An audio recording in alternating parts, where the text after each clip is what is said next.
Bismillahirrahmanirrahim. Assalamualaikum warahmatullahi wabarakatuh. Alhamdulillahirabbil alamin wassalatu wassalamu ala nabiyina Muhammadin wa ala alihi washabbihi ajmain. Amma ba'd. Alhamdulillah, kita bersyukur kepada Allah Subhanahu wa taala dan kita mohon perlindungan Allah Subhanahu wa taala daripada dosa kejahatan kita. Dan kita mohon bantuan pertolongan Allah Subhanahu wa taala untuk kita memahami kitabnya sebagai peringatan bagi kita, insya-Allah. Untuk tazkirah harian kita pada hari ini, kita akan lihat kepada surah Az-Zumar. Surah yang ke-39 ayat yang 23. Muka surat 461.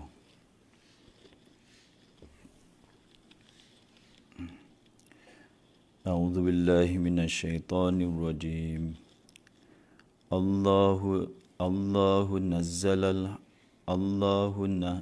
الله نزل الأحسن الحديث كتابا متشابها مثانية تقشعر منه جلود الذين يخشون ربهم ثم تلين جلودهم وقلوبهم إلى ذكر الله ذلك هدى الله يهدي به من يشاء وَمَنْ يُضْلِلِ اللَّهُ فَمَا لَهُ مِنْ هَادٍ.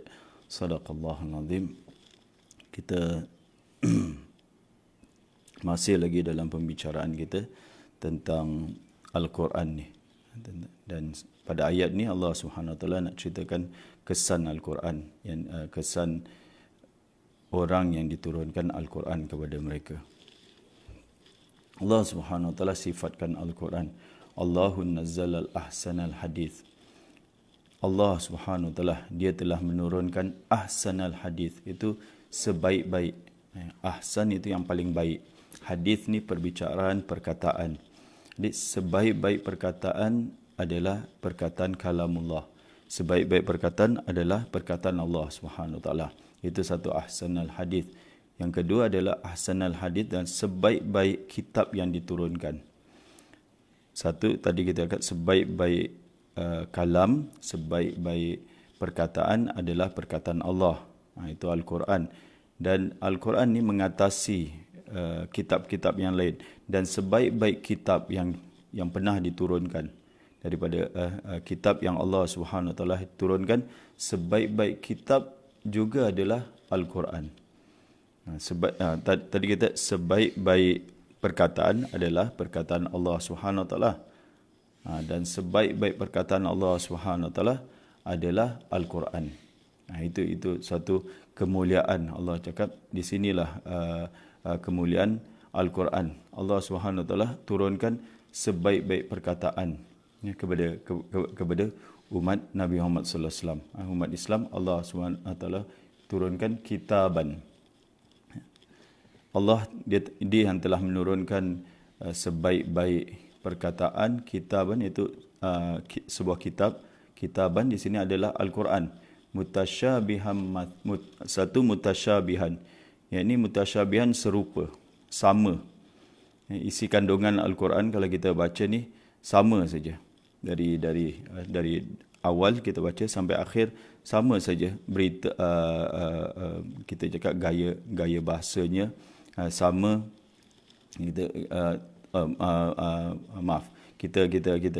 bincangkan tentang ahsanal hadis. Perkataan ini kita sebelum masuk mutasyabihan itu, satu sifat yang pertama adalah sebaik-baik. Jadi bila kita cakap sebaik-baik, dia merangkumi dua. Perkataan, kalau cakap orang, perkataan orang dia cakap baik. Apa cakap baik? Satu, tutur kata dia baik, lafaz dia adalah baik. Lafaz dia, ungkapan dia, cakap dia cantik je, sedap aja kita dengar. Indah lah. Cakap dia, lafaz dia adalah indah. Kemudian makna dia. Dia juga bukan hanya lafaznya aja indah, lafaznya aja baik, tapi makna dia juga adalah baik juga. Jadi yang terbaik Al-Quran ni daripada lafaz dia. Kalau kita yang bukan Arab ni, kalau kita baca Al-Quran kita dah sedap daripada lafaz dia. Walaupun seorang itu tidak memahami lafaz tu, tapi bila dia baca, dia rasa sedap sekali lafaz Al-Quran ni. Kita tak rasa lidah kita terbelit-belit, susah nak sebut. Kita rasa sedap daripada lafaz dia je lah. Lafaz dia adalah sedap. Kemudian kalau lihat dia punya makna, bila kita baca satu ayat, lafaz dia sedap, kita lihat buka terjemahan, buka tafsir, lihat dia punya makna pun baik juga. Dua-dua sekali. Ahsanal hadis ni yang terbaik. Lafaz dia adalah terbaik dan makna dia adalah terbaik. Itu maksudnya ahsanal hadis. Kemudian sifat yang kedua mutasyabihan, iaitu sama, persamaan. Jadi Al-Quran ni dari awal hingga ke akhirnya sama saja dia punya gaya bahasa, keindahan dia lah. Kita kata keindahan, tadi kita cakap ahsanal hadis tu baik dia atau indahnya ni sama saja. Itu satu lafaz dia. Kemudian dia punya makna pun sama saja. Dia tidak bercanggah. Al-Quran ni dari awal hingga akhir, kalau seorang tu baca 30 juz, sama je dia punya message dia. Dia tidak bercanggah. Padahal banyak ni Al-Quran ni. Mungkin dan kita lihat kadang dalam Al-Quran ni ada pengulangan, tapi walaupun pengulangan tapi dia tidak bercanggah antara satu sama lain. Itu mutasyabihan, serupa. Yang ketiga masani.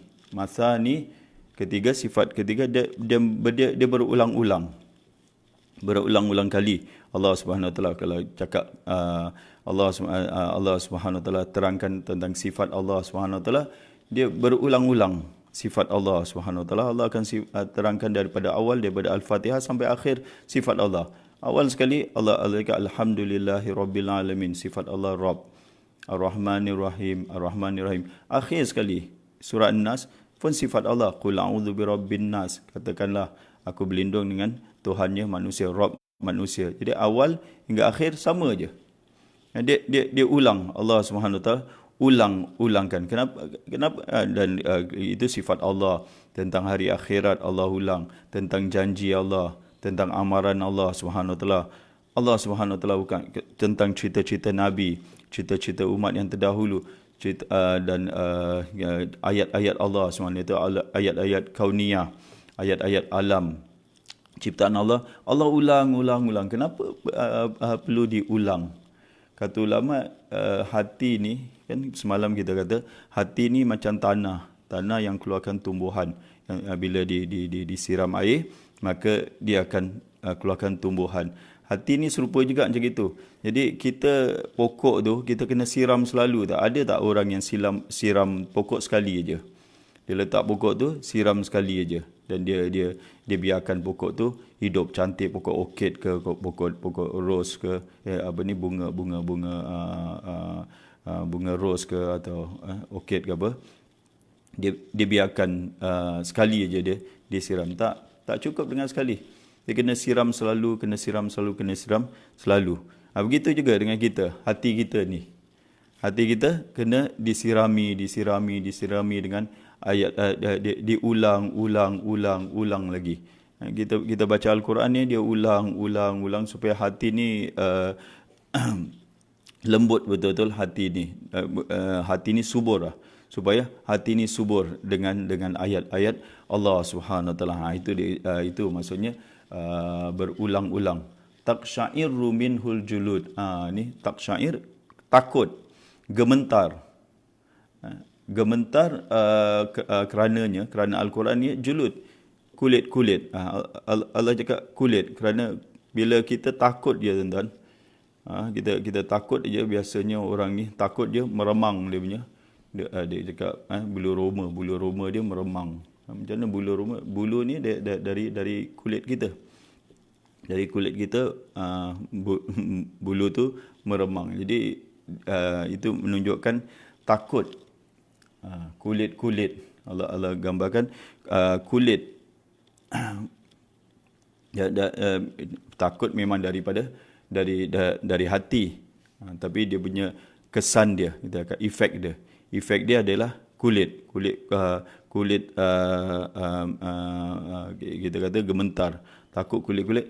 Siapa yang takut? Alladzina yakhshawna rabbahum, orang yang takut kepada Tuhan mereka. Jadi Al-Quran ni ada efek dia, syarat dia, condition dia. untuk nak dapat efek ni mestilah orang yang alladzina yakhshawna rabbahum. Dia takut dengan Tuhan mereka. Dia takut dengan hari akhirat. Takut dengan siksaan dia, dengan siksaan Allah Subhanahu Wa Taala, baru dia ada efek. Yang ni kata ulama, bila dia baca tentang ayat-ayat neraka, ayat-ayat siksaan, hati dia kecut, takut. Kita jangan dulu kita saja di kampung-kampung lah, kita dengar cerita hantu saja. Dulu tempat kampung tak banyak orang tengok handphone, TV ni semua tak ada. Mereka malam-malam biasalah, kita ingat tempat kampung, kita akan duduk di rumah jiran. Satu orang buka cerita tentang hantu je, kita dah takut, nak balik pun takut. Dengan cerita je, dengan berita je, seorang itu boleh gemetar, boleh kecut, boleh takut. Di sini orang yang takut kepada Allah Subhanahu Wa Taala, dia gemetar. Kita kata kecut hati dia bila dia dengar azab Allah Subhanahu Wa Taala. Jadi ini susah. Ini kita cerminkan diri kita. Adakah kita takut bila dengar ayat-ayat Allah? Kalau tak takut, memang kita belum sampai tahap dia khasyah. Khasyah kita belum sampai kepada tahap takut kepada Allah Subhanahu Wa Taala. Macam mana orang ni kalau dia takut kepada Allah, bila dia dengar ayat-ayat Allah ni, dengan sendiri dia takut. Dia takut kalau dia takut dengan Allah. Jadi kalau orang, senang aja cakap macam murid-murid lah, kalau kita cakap pelajar-pelajar ni, orang yang takut kepada guru, bila dengar guru punya warning aja, aku sebat engkau kalau engkau datang lambat lagi. Orang yang takut, bila biasa budak-budak yang baik lah, budak-budak yang baik takut, menggeletar dia bila dia dengar amaran cikgu. Tapi budak yang nakal, budak yang keras hati dia steady je, tak ada apa-apa, tak takut aja. Takut kita gitu tuan-tuan. Kita ni takut, kita termasuk pelajar-pelajar nakal ni. Kita dengar warning Allah Subhanahu Wa Taala, dengar amaran Allah Subhanahu Wa Taala, macam mana boleh tak takut? Amaran ni, seorang itu kalau dapat amaran, dia cakaplah dia telah melakukan jenayah ke, cakaplah traffic offence saja, dia lakukan, datang surat warning saja, atau dia lambat bayar hutang dia, datang surat warning saja, dia dah takut. Datang surat saman, lagi takut lagi. Surat warning dia, belum saman lagi, surat warning saja, dia dah cepat-cepat, Allah mak, nanti bil air aku kena potong, elektrik aku kena potong, cepat-cepat dibayar. Bila datang surat warning saja. Jadi ada efek dia. Macam mana kita ni tak takut bila Allah warning dengan kita, dengan azab hari akhirat, dengan siksaan dia, kita tak tahu. Itu masalah kita tak takut dengan, kita belum sampailah tahap yakhshawna rabbahum alladzina yakhshawna. Jadi orang-orang yang takut ni, orang yang takut bila dengar Al-Quran ni adalah orang yang takut kepada Allah Subhanahu Wa Taala. Dalam surah Yasin, Allah Subhanahu Wa Taala bila ceritakan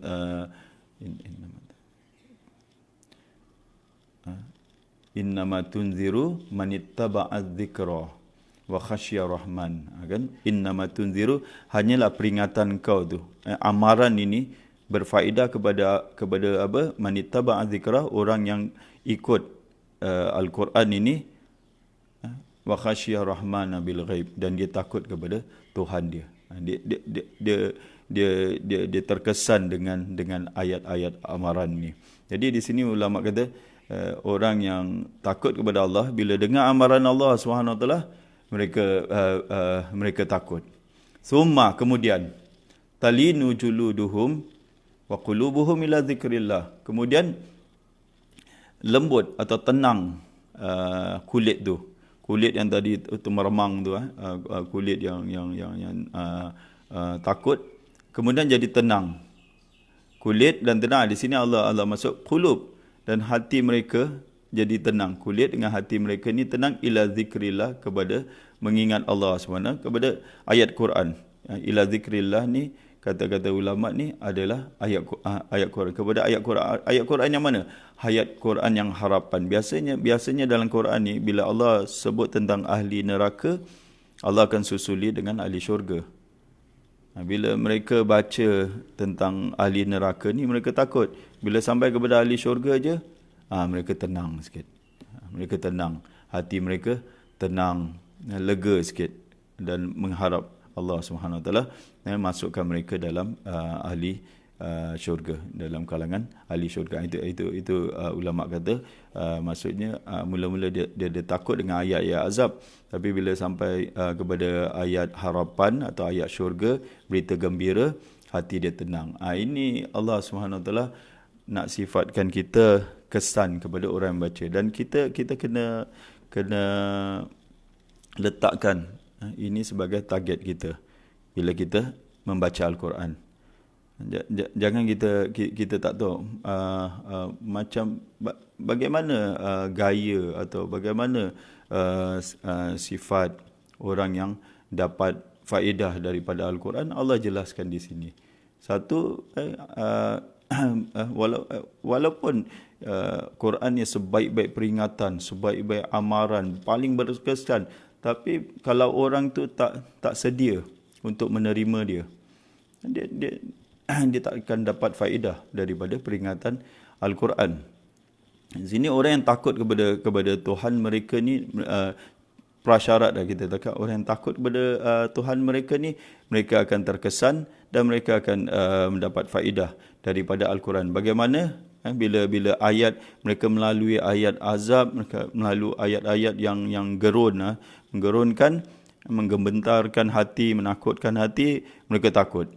Kemudian bila masuk kepada ayat-ayat syurga, tentang ayat-ayat harapan, tentang pengampunan Allah Subhanahu Wa Taala, hati mereka tenang. Zalika hudallah, itulah zalika, satu pendapat Al-Quran itu. Al-Quran itu hudallah, petunjuk Allah. Lagi satu pendapat zalika itu kesan pembaca ni, kesan seseorang itu, seorang yang takut bila dia baca Al-Quran ni. Kesan tu adalah petunjuk Allah Subhanahu Wa Taala. Petunjuk Allah Subhanahu Wa Taala beri dia taufik untuk dia dapat baca Al-Quran dengan cara macam itu, dengan cara takut. Dan kita kalau baca contoh-contoh, banyak sekali contoh-contoh daripada Rasulullah sallallahu alaihi wasallam sampai para sahabat dengan salafus salih, dengan imam-imam semua, bagaimana mereka bila baca Quran tu ada yang pingsan, ada yang takut, ada yang menangis bila baca. Rasulullah sallallahu alaihi wasallam sendiri menangis. Banyak riwayat Rasulullah sallallahu alaihi wasallam menangis bila baca Al-Quran atau dibacakan Al-Quran. Dalam riwayat Ibnu Mas'ud, Rasulullah sallallahu alaihi wasallam menangis bila baca, takut. Jadi itu adalah petunjuk sifat takut dengan bila membaca Al-Quran atau dibacakan Al-Quran adalah petunjuk Allah Subhanahu Wa Taala. Yahdi bihi man yasha, yang Allah beri petunjuk dengannya siapa yang dia kendaki. Allah beri taufik kepada seorang. Atau makna dia Al-Quran ini petunjuk Allah Subhanahu Wa Taala, dan Allah akan beri petunjuknya. Petunjuk ada dua, taufik tu petunjuk hidayah, hidayah tu irsyad dengan taufik. Di sini kata ulama taufik, Allah beri taufik kepada siapa yang dia kehendaki dengan Al-Quran ni. Jadi dia dapat petunjuk melalui Al-Quran. Wa may yudlilillahu, dan siapa yang Allah Subhanahu Wa Taala sesatkan, fama lahu min had, maka tiada bagi dia seorang pun petunjuk yang akan dapat memimpin. Kerana nak dapat petunjuk Allah Subhanahu Wa Taala, nak dapat petunjuk Al-Quran ni, perlukan taufik Allah Subhanahu Wa Taala. Kata ulama, nak dapatkan kita cakap petunjuk Al-Quran, perlukan taufik Allah Subhanahu Wa Taala. Kalau Allah dah izinkan, Allah beri taufik, barulah dia dapat petunjuk Al-Quran. Jadi orang yang tak dapat petunjuk Al-Quran, orang yang disekat kerana amalan dia, kerana sikap dia, kerana pembawaan dia, orang yang disekat kerana pilihan dia lah, kita kata kerana pilihan, orang yang disekat daripada taufik Allah Subhanahu Wa Taala, tak ada orang yang boleh beri dia petunjuk. Kerana petunjuk ni daripada Allah Subhanahu Wa Taala. Kita bersyukur tuan-tuan dan puan-puan, kalau kita Allah Subhanahu Wa Taala buka hati kita untuk kita baca Al-Quran pun kita dah bersyukur. Seperti macam doa. Kata Umar bin Khattab, kalau Allah buka hati kita untuk berdoa saja, confirm Allah akan terima doa kita. Nak berdoa ni perlu taufik daripada Allah Subhanahu Wa Taala. Nak angkat tangan nak berdoa kepada Allah perlu taufik daripada, kalau Allah dah buka hati kita untuk berdoa yang betul lah, bukan berdoa yang lalai, doa yang benar-benar. Kalau kita Allah dah buka hati kita untuk berdoa, pasti Allah Subhanahu Wa Taala akan terima. Macam kita akan taubat. Kalau Allah dah buka hati kita untuk bertaubat, pasti Allah Subhanahu Wa Taala akan menerima taubat kita. Jadi kalau Allah dah buka hati kita untuk baca Al-Quran, untuk kita renung tadabbur Al-Quran, jadi Allah akan memberi kita hidayah. Biasanya kalau kita tengok orang non muslim atau mualaf ni yang dia mula baca Al-Quran, mula saja baca Al-Quran. Ada seorang tu namanya Ryan Johnson, seorang mualaf, Mak Saleh lah. Jadi dia akan tanya saya, Ustaz, what is the meaning of this ayat? What is the meaning? Dia belum masuk Islam lagi. Tanya tentang Al-Quran. Saya cakap orang Islam pun tak tanya saya. Dia pelajar UTM. Orang Islam pun tak tanya dengan kita tentang apa maksud ni. Dalam hati saya, masuk juga Islam ni. Betul juga masuk juga Islam. Bila Allah dah bagi dia hidayah kepada Al-Quran ni, untuk baca Al-Quran, untuk nak merenungi tadabbur Al-Quran ni, pasti Allah Subhanahu Wa Taala, orang ni Allah Subhanahu Wa Taala akan tunjuk. Itu maksudnya zalik, kata ulama, itu maksudnya zalika hudallah, itulah petunjuk Allah Subhanahu Wa Taala, itulah Al-Quran, itu petunjuk Allah yang Allah beri petunjuk dengannya. Dengan Al-Quran ni, bila Allah buka hati kita untuk kembali kepada Al-Quran, Allah Subhanahu Wa Taala akan memberi kita petunjuk. Tapi kalau Allah tutup pintu petunjuk tu, Allah sekat pintu petunjuk, seorang pun tak akan beri dia petunjuk. Kalau peringatan Al-Quran tak dapat memberi dia petunjuk, Al-Quran kita kat sebaik-baik perkataan, sebaik-baik peringatan, tak boleh bagi dia petunjuk, apa lagi kita nak harapkan benda-benda lain? Tentu lagi Allah tak bagi petunjuk. Di sini saya nak share dengan tuan-tuan, ada sebuah kitab saya baca untuk saya tengok. Kitab ni, kitab yang ditulis oleh Abul Hasan Syekh Abul Hasan Al-Maududi pula, Abul Hasan Al-Nadwi.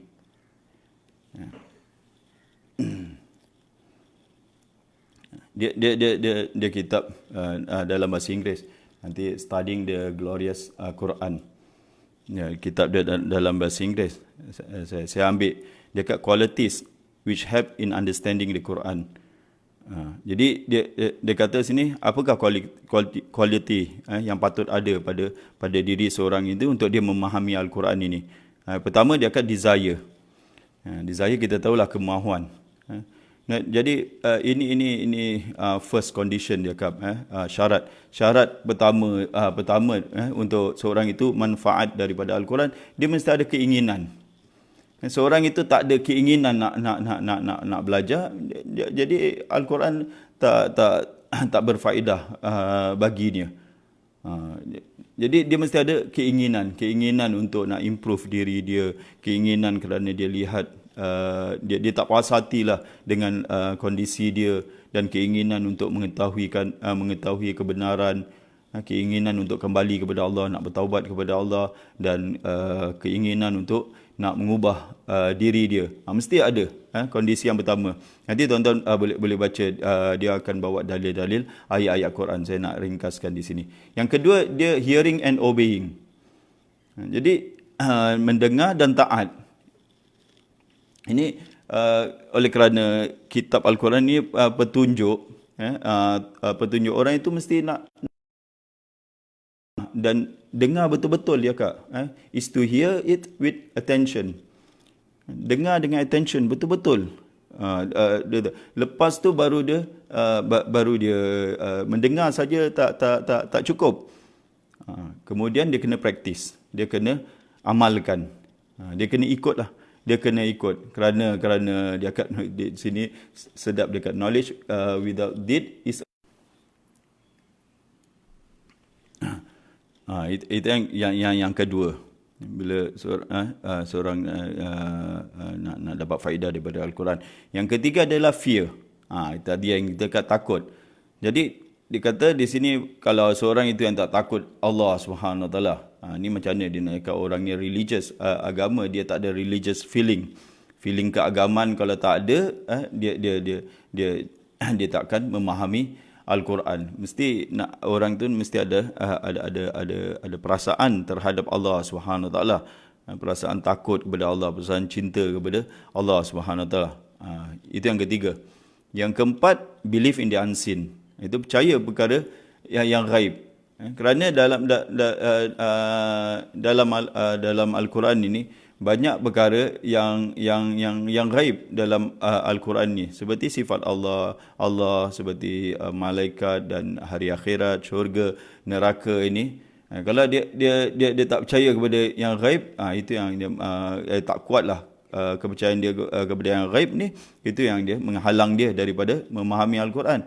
Kemudian sifat yang kelima, contemplate. Itu tadabbur lah, kita cakap tadabbur. Ini lagi satu syarat untuk seorang itu ambil manfaat, untuk dia dapat faedah daripada Al-Quran, mesti ada tadabbur. Keenam pula mujahadah, iaitu dengan bersungguh-sungguh untuk memahami. Untuk tadabbur ni perlukan kesungguhan.